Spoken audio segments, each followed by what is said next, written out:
Nah, alhamdulillah.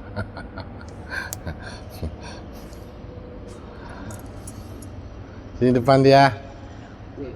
Depan.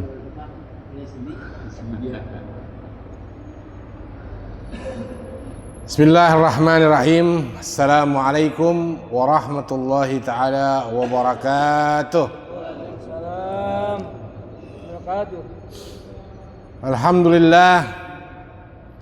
Alhamdulillahi rabbil alamin wa bihi nasta'in ala umurid dunya waddin. Wassalatu wassalam ala habibi rabbil alamin. Sayyidina wa maulana Muhammadin wa ala alihi wa sahbihi ajma'in. Amma ba'du.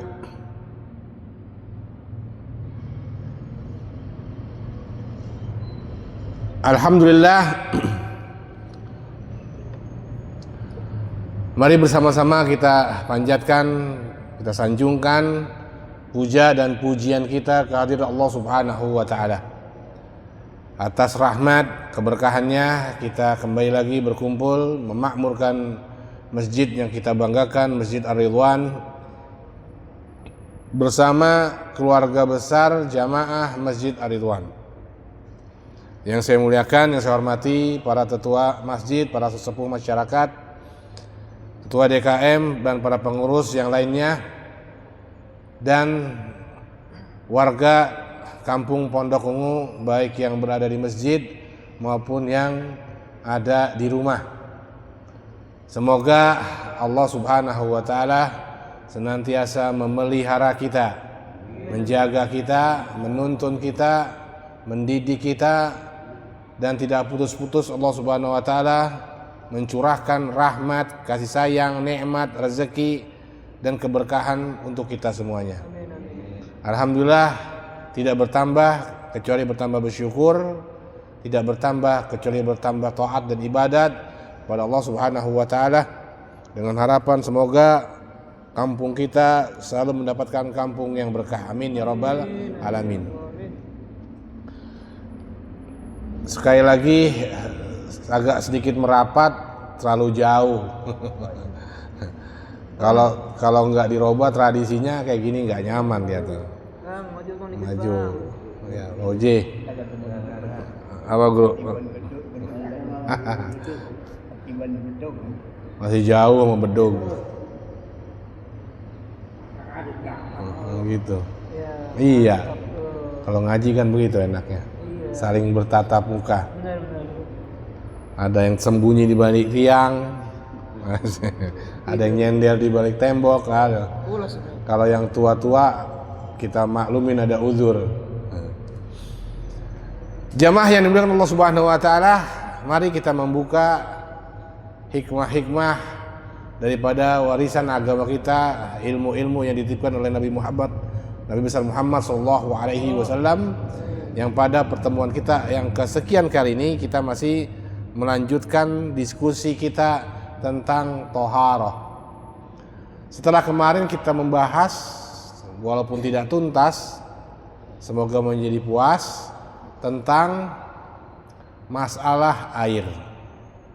Terkait dengan toharoh, ada satu hal yang wajib kita pahami, dan ini merupakan bagian daripada rutinitas kita, yaitu buang hajat. Bahasanya sangat halus, hajat. Ya, apa hajat? Ada keperluan. Kalau orang kampung kita bilangnya mau ke belakang, gitu. Kalau bahasa okemnya modal, boker, bahasa ya, bahasa sopannya BAB. Nah ini sampai ini pun agama Islam kita temukan ada tuntunannya. Tuntunannya mengajarkan kepada kita bagaimana caranya Islam mendidik kita tentang kebersihan, mengayomi kita bagaimana etika, adab itu ditempatkan juga dalam masalah istinja, masalah buang air besar. Jadi ini harus menjadi penting buat kita Pak, masalah istinja.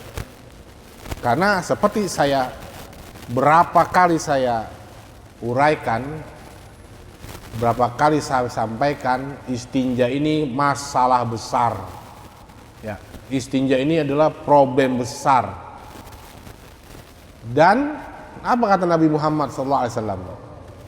Kebanyakan orang disiksa di kuburan gara-gara masalah istinja.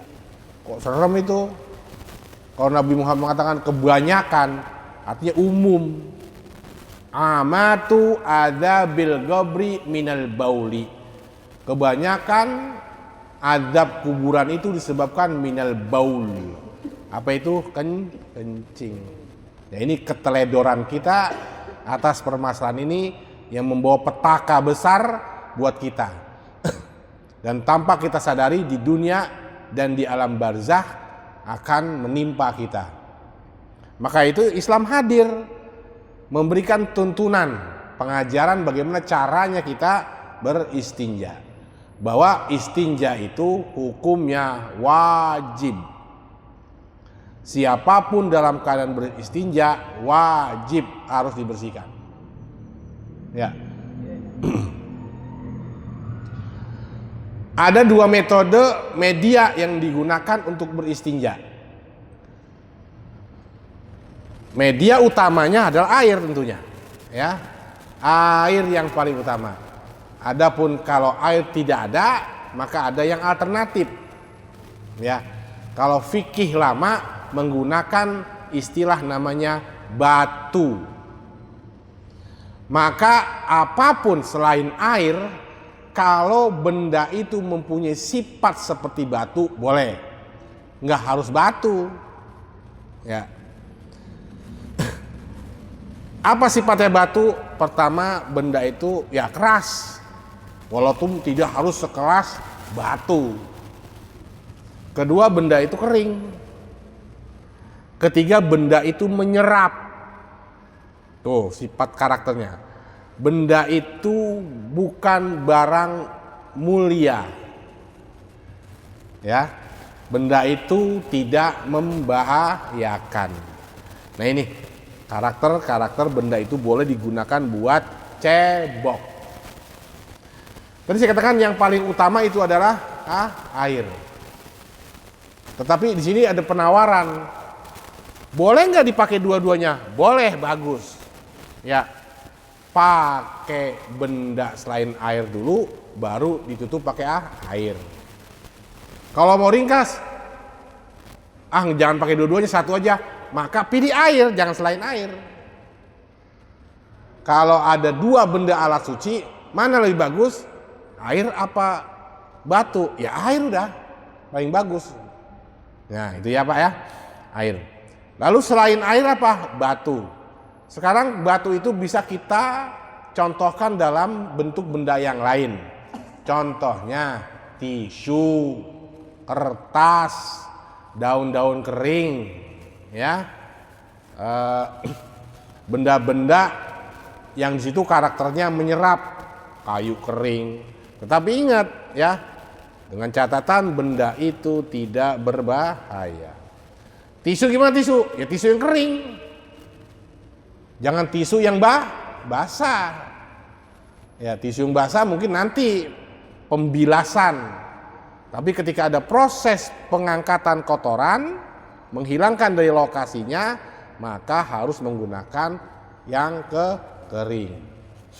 Itu catatannya. Tetapi ketika kita akan menggunakan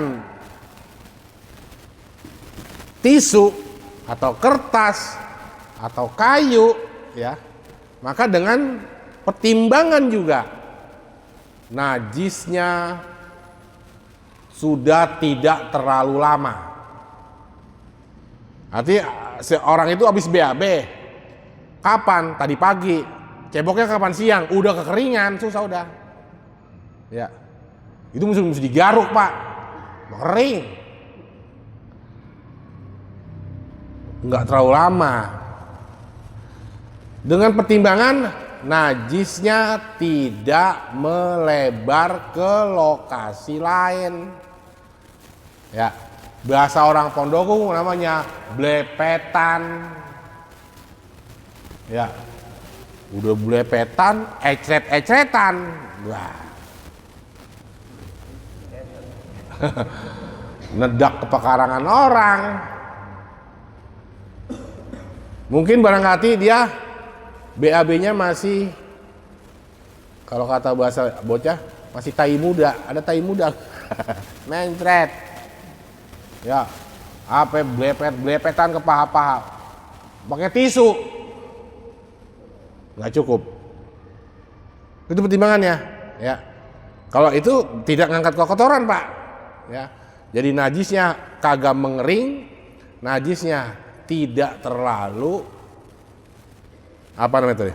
Encer, belepetan, ya. Kemudian najisnya pun tidak tercampur dengan benda suci. Pamanya gini, habis BAB kena hujan, ya. Lokasi kita kena hujan kan jadi apa dong? Ya, jadi hamparan dah. Ya. Nah itu dah. Jadi mesti diguyur itu dah. Ya. Karena udah melebar lokasinya. Nah pertimbangannya itu. Ya. Jadi bagaimana pertimbangannya?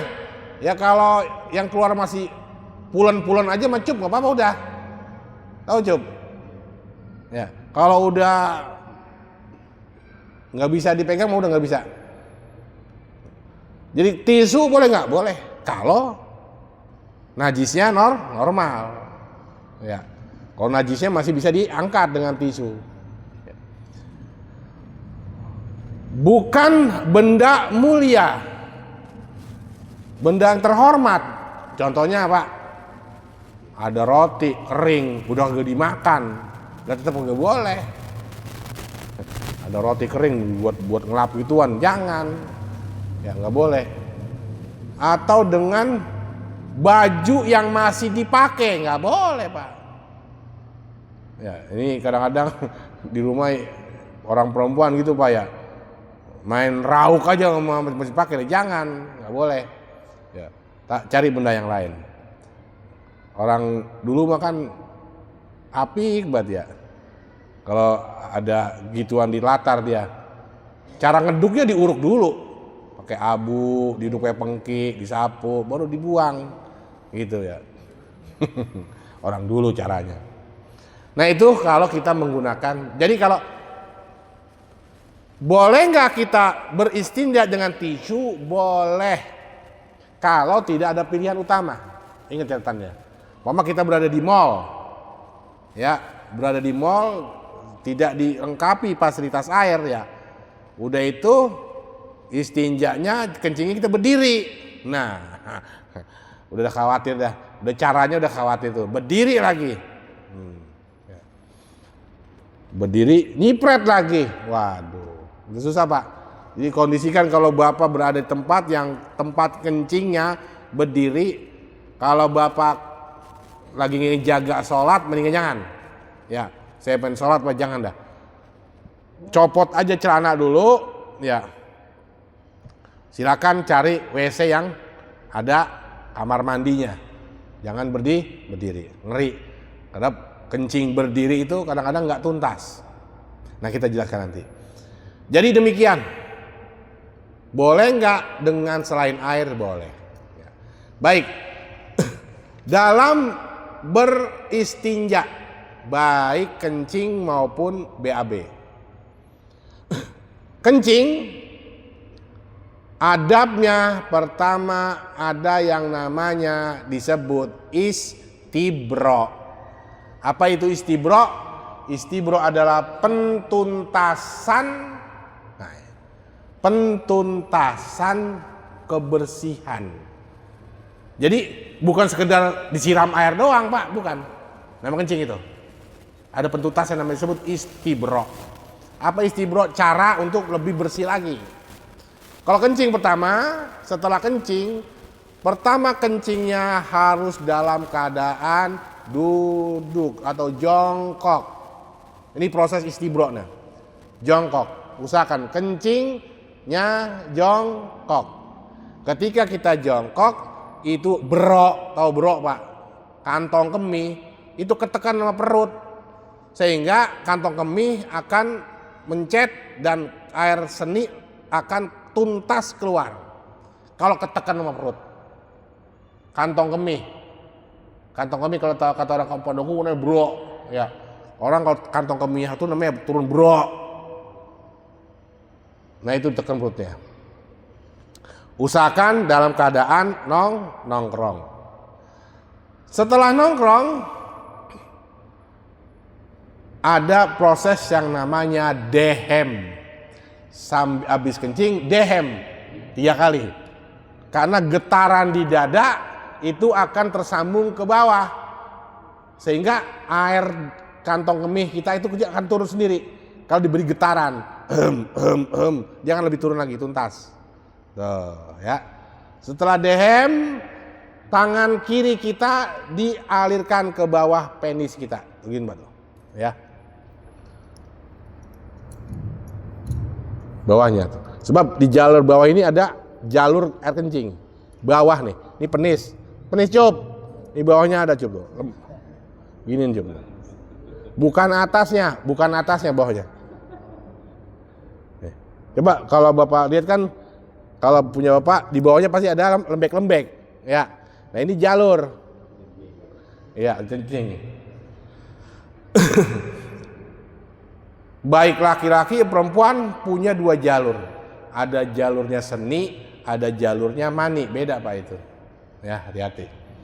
Jadi bawahnya bukan dipencet, bukan digenggam, itu menggenggam aja. Cukup begini, pakai jari aja. Ya. Itu namanya istibro. Ya. Kalau perlu ditambah dengan sedikit lompat-lompat, jongkok sambil lompat-lompat. Ya. Hah? Kagak cup maksudnya apa itu? Kan dalam keadaan nongkrong. Bukan ente lompat-lompatan kayak habis lompat tali, bukan. Ya, diorak-orak gitu. Ya. Diorak-orak gitu Pak ya. Ini biar tuntas Pak. Kadang-kadang gini kan saya bilang, proses istibro ini benar-benar membantu. Yang sering saya bercerita itu kepada Bapak itu, khususnya yang udah Bapak usia di atas 40 tahun, itu knalpot kita Pak udah nggak cakram Pak itu. Udah nggak cakram rem ya. Pasti udah ada klep-klep yang udah mulai kendor. Klepnya udah mulai kendor tuh cup. Hati-hati. Sehingga walaupun kalau kita habis kencing, kalau nggak dituntas seperti itu, ntar kita pakai celana tahu-tahu netes itu Pak. Nah udah netes, waduh, jangan sholat Pak pakai celana itu Pak, jangan sholat dah. Sebab udah bau ompol itu. Jangan sholat. Makanya ada proses dibantu namanya istibro. Ya, tuh. Ya. Kalau udah istibro udah aman, aman. Nah, dah silakan Bapak pakai celana. Istibro itu adalah bagian dari ikhtiar kita untuk toharoh. Nah, itu cara kita harus perhatian dalam beristinja, cebok dari air kencing, ada yang namanya proses istibro, pentuntasan. Saya nggak jamin Pak itu Pak, nggak jamin Bapak kalau nggak pakai istibro Bapak akan benar-benar tuntas Pak, nggak jamin. Nggak percaya, ayo Bapak sore siang buka kolor Bapak cium, dah namanya bau ompol tuh pasti ada, cium dah di bagian lempengan itu cium, pasti bau ompol. Nah kalau udah bau ompol berarti apa? Tadi ada yang netes, najis. Udah bau ompol najis berarti. Coba-coba sholat pakai itu. Nah, kan seperti saya jelasin. Ya. Apa? An-nadzafatu minal iman. At-tahuru syatrul iman. Kebersihan toharoh sebagian daripada iman. Maksudnya apa Pak? Iman, kata iman itu adalah bentuk total dari ibadah kita, ya sholat kita, ya baca Quran kita. Nah, sholat kita dan lain-lain tergantung toharo kita. Itu maksudnya. Kalau toharonya nggak rapi, ya nggak rapi sholatnya. Itu dimaksud dengan an-nadzafatu minal iman. An-nadzafatu minal iman jangan taruh di bak sampah. An-nadzafatu minal iman, tempat sampah. Nggak ke situ kaitannya. Bukan ke situ kaitannya. Iman itu adalah apa, Pak? Sholat. Sholat kita, artinya apa? Sholat kita tergantung toharo kita. Toharo kita nggak beres, sholat kita nggak diterima. Itu an-nadzafah bukan berkaitan dengan sampah yang pada acak-acakan. Itu bagian yang lain. Tapi an-nadzafah yang dimaksudnya adalah tohuru. At-tohuru syatrul iman.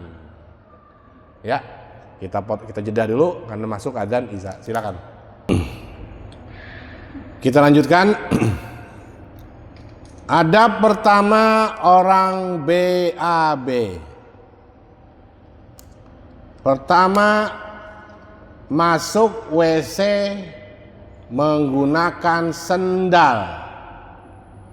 Masuk WC didahului dengan kaki kiri.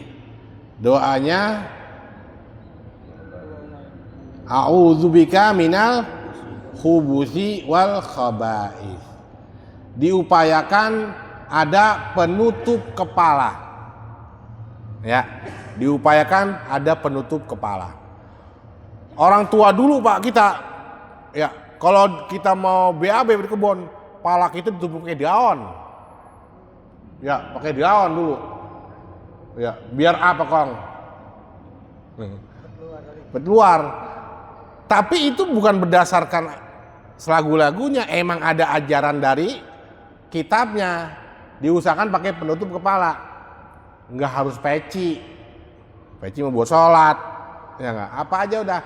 Ada peci, Ustadz. Bedain peci buat sholat sama peci buat berak, jangan samain. Ini buat berak juga, buat sholat juga. Kayak punya peci yang lain. Ya, BAB pakai penutup kepala. Pakai sendal masuk WC karena WC area penuh bakteri. Masuk kaki kiri. Kenapa kaki kiri bukan kaki kanan? Kalau kaki kiri kita terpeleset, pondasi kaki kanan kuda-kuda kita kuat. Itu hikmahnya. Sehingga orang kalau umpama terpeleset, dia nggak akan jatuh sebab pondasi kalau kaki kanannya tumpunya kuat.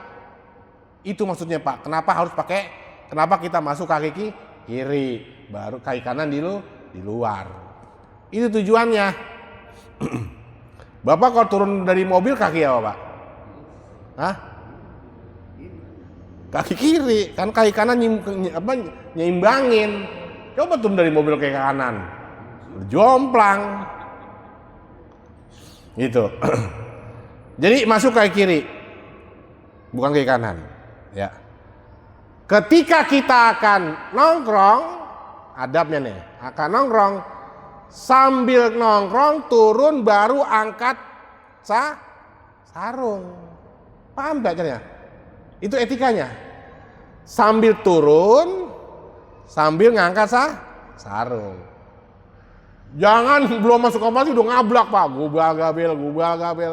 Gak, jangan. Ya. Jadi sambil saking jaga aurat di sini caranya tuh. Ya, sambil turun, sambil angkat sarung. Posisi kaki kiri jadi tumpuan, kaki kanan atas, ngangkat. Biar Indah contohin, maaf ya.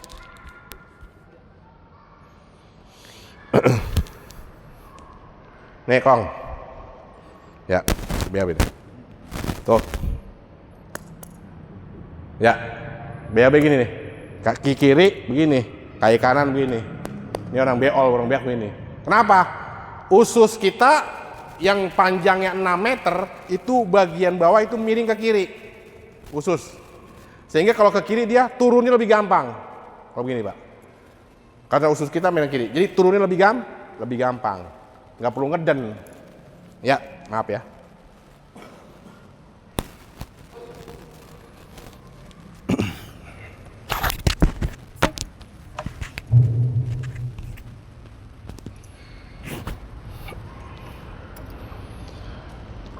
Jadi kalau kita nongkrong dua-duanya kaki kata itu malah lama Pak, lama itu. Ngedonnya lama, ngedonnya nambah tak mules lagi. Tapi kalau kita miring ke kiri, selonjor langsung, tuntas. Ya. Tetapi juga faktor pendukung yang lain banyak, ya. Makanan yang penuh serat, itu ya. Jengkol Pak, wah, kalau makan jengkol itu, ya Waji ya, jengkol. Bures perut itu, jengkol tambah paya, tambah apa lagi? Genjer, bures itu dah, labusium. Itu ya etikanya. Ketika kita di WC, jangan berludah menyebabkan penyakit kuning. Jangan suka muter-muter cincin. Makanya kalau masuk kamar mandi, cincin dicopot. Jangan suka main tangan, tuh makruh tuh, menyebabkan penyakit semua tuh. Main ludah, main gigi itu penyakit kuning. Ya, kalau main cincin menyebabkan munafik di kamar mandi, WC. Taruh cincin nggak boleh kamar mandi. Jangan bawa cincin, taruh di luar. Ya Pak ya, tuh.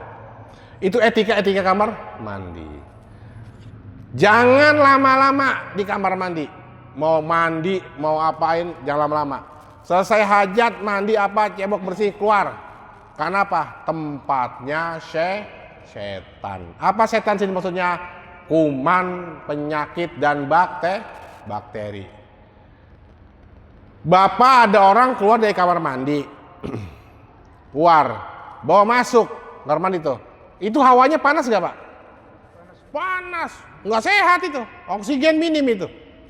Oksigen minim. Bahaya. Karena mungkin kamar mandinya kurang ventilasi. Tuh. Sehingga orang yang tadi tuh ngeluarin uap badan semua itu. Sehingga oksigen di kamar mandi kurang. Makanya nggak boleh lama-lama.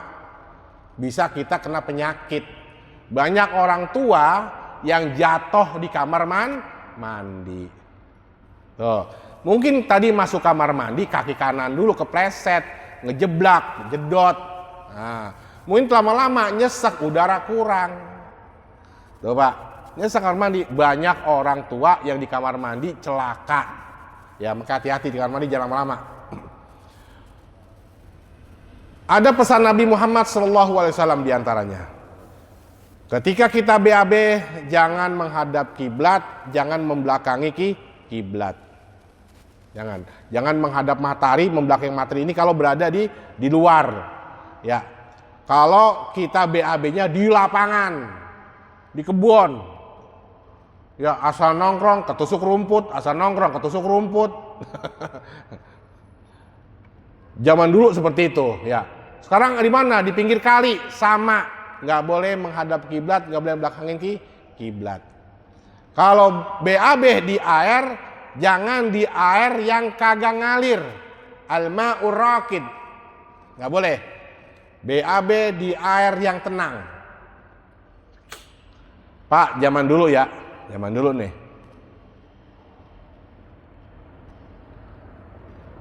Jamban biasanya ada di mana? Hah? Di empang, kobak, apa di kali? Hah? Iya di empang, di kobak. Itu airnya ngalir nggak? Kagak. Sebenarnya nggak boleh kan? Kenapa Pak? Bisa merusak air. Kedua, polusi udaranya membahayakan sekitar. Tapi ikannya gede-gede saat itu, bener gede, makan gituan. Ikannya. Kita lihat ke bawah gurame lagi mangap. Wah, ditelan abis sama dia. Apalagi lele, berebut, waduh, apalagi gabus gitu-gituan. Itu dulu. Ya. Berarti dimakruhkan BAB di air yang nggak ngalir. Kenapa? Najisnya kagak kabur di situ aja. Apalagi zaman dulu Pak, udah empang kering, kobak kering, masih di situ Pak, lu udah baunya kemana-mana. Zaman dulu. Ya. Berarti apa?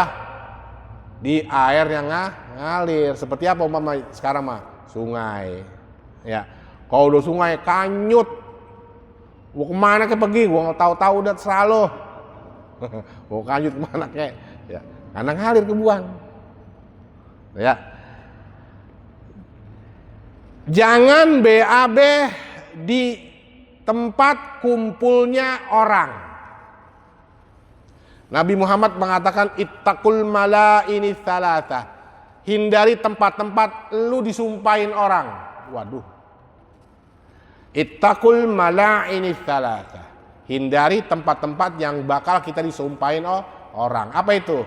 BAB di bawah pohon berbuah, BAB di tempat kumpulnya orang, BAB di jalanan orang.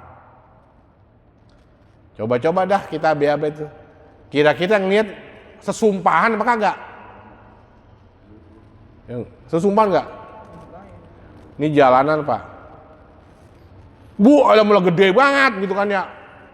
Orang dulu nyebutnya kelang banget. Kagak mau modar begitu, sumpahin dah ya. Sumpahin itu. Kagak mau mampus begitu dah. Siapa sini? Ya. Zaman dulu dia BAB di galangan sawah. Duh, ada orang mau nyamuk di galangan sawah. Mulai gede banget. Habis dia galangan ada gede banget gituan. Marah yang punya. Di bawah pohon yang berbuah. Kalau buahnya jatuh kena najis nggak dimakan orang. Tuh, ya. Emang zaman dulu begitu orang mau demen banget Pak. Ya, di bawah pohon jambu kelotok. Gituan muda zaman dulu mah. Ya di bawah pohon pisang. Ada aja gitu zaman dulu. Ya, sekarang udah nggak ada. Ya. Ongkoh. Jangan di tempat kumpulnya orang. Ini lapangan bola, atau orang main bola, dia modal di situ ya, lo keinjak pisan. Kira-kira orang pada nyumpahin kagak? Nyumpahin. Ya enggak? Ada lagi tahu di pos ronda di situ pisan. Kencing, Pak. Kan bau. Ompol tuh pos ronda. Siapa sih? Begitu katanya. Ya. Kalau mau kendor, nggak mau kondor, dikondor-kondorin dah itu dah. Ya, disumpahin. Ittaqul malaini tsalatsa. Hindari tempat-tempat yang mana kita banyak disumpahin orang. Tuh. Secara umum apa aja udah. Yang bakal orang ngelihatnya kesel, sewot, sesumpahan. Dah kira-kira ada apa aja udah. Itu secara umum diperintahkan Nabi Muhammad SAW agar kita menghindar. Itu. Jangan berbicara ketika BAB. Ini anak perempuan kita Pak, di kamar mandi nyanyi. Udah tahu tempatnya setan, dia nyanyi, ngobrol. Abang di WC umum, woi cepetan dulu. Begitu Pak, dilarang bicara. Dilarang BAB di tempat orang berteduh. Di bawah pohon, di pos ronda, tempat orang ngumpul. Dilarang BAB di tempat yang di situ kita anggap itu ada sebuah lobang. Lobang. Kenapa Pak ngeri lobang? Takut apa? Tempatnya ular. Tempat rumahnya jin. Itu dikatakan bahwa jin itu rumahnya di lobang. Ada cerita mengatakan bahwa ada orang gar-gar itu kondor, ini gede banget. Nah, ngapa di situ loh? Apalagi kalau sampai ada tempatnya ular, lo dicatok pisan gimana? Kan ngeri. Itu banyak larangan-larangan ketika kita BAB. Islam hadir, Nabi Muhammad menuntun bagaimana caranya biar BAB biar benar. Ketika proses pembersihan, ya, kalau menggunakan tisu tarik sebersih-bersihnya. Kalau nggak ada air, boleh sekali, boleh 3 kali, boleh 11 kali, boleh berapa kali. Yang penting tuntutannya harus bersih. Kalau kata orang tua, cebok ampe keset. Keset Pak, kalau kita kobel-kobel tuh masih lengket. Jangan dicium, udah pasti bau. Terus siram lagi, kobel lagi. Kalau benar-benar udah keset, nah ini artinya sudah tidak ada najis. Najis ada 3 kriteria yang harus diperhatikan.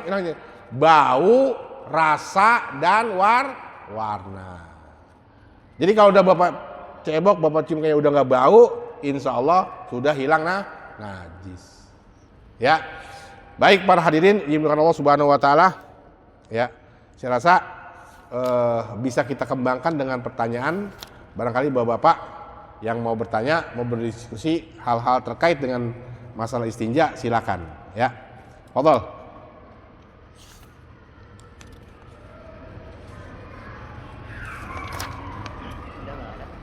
Guys,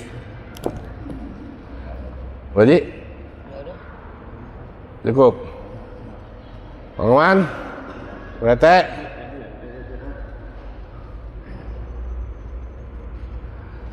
Jangan lupa keluar dari WC doanya apa?